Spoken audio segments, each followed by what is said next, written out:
Mega Man X2. With Mega Man X there's a pretty high bar set, and I think X2 does quite well in following it up. One of the nicer things about this game is that you now start with the dash, which is kind of part of the core moveset anyway, so I think it just makes sense. And for the most part, this is just, the sequel to Mega Man X. It does a lot of very similar things, and it does a lot of very similar things well. I like most of the levels, I like the weapons, I like the Mavericks. I think some of the Mavericks stay off screen for a bit too long during the fights. For example, fighting Wheel Gator can get old at some point when you're just waiting for him to pop up all the time, but it's not a huge issue. I like the subquest of collecting Zero's parts during the game, though I'm not a huge fan of how they can just disappear at some point if you progress through the game too much. One kinda interesting and fun thing this game also does is, in the first game, the upgraded Buster was more of a bonus upgrade. You got it at the start of the Sigma stages for free, but you could get it earlier if you wanted to.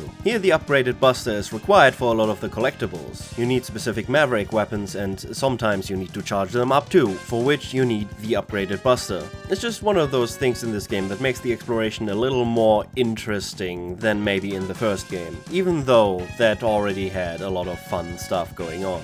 The new air dash is also a fun addition. I think it kinda takes away from the dash jumping of the first game and how unique it kinda makes the movement, but overall it's a positive, just gives you a little more options to deal with things.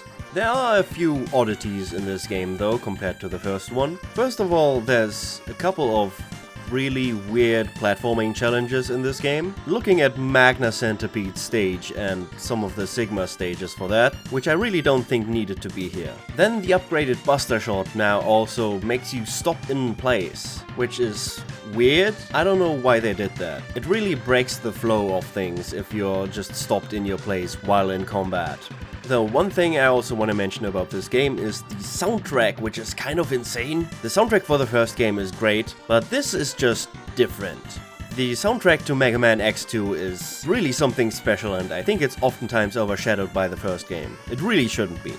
But yeah, this is mostly a very straight sequel to Mega Man X. Nothing was touched too much, there are no major changes in the formula. If you have played the first game and enjoyed the first game, you are probably going to enjoy this one as well. I don't think it's quite as strong overall, maybe that's just a novelty factor wearing off a bit, but I just think that the first game was so thoroughly good and there's some slight moments and slight design decisions in this one I don't quite agree with, so I'm giving this one a 9 out of 10.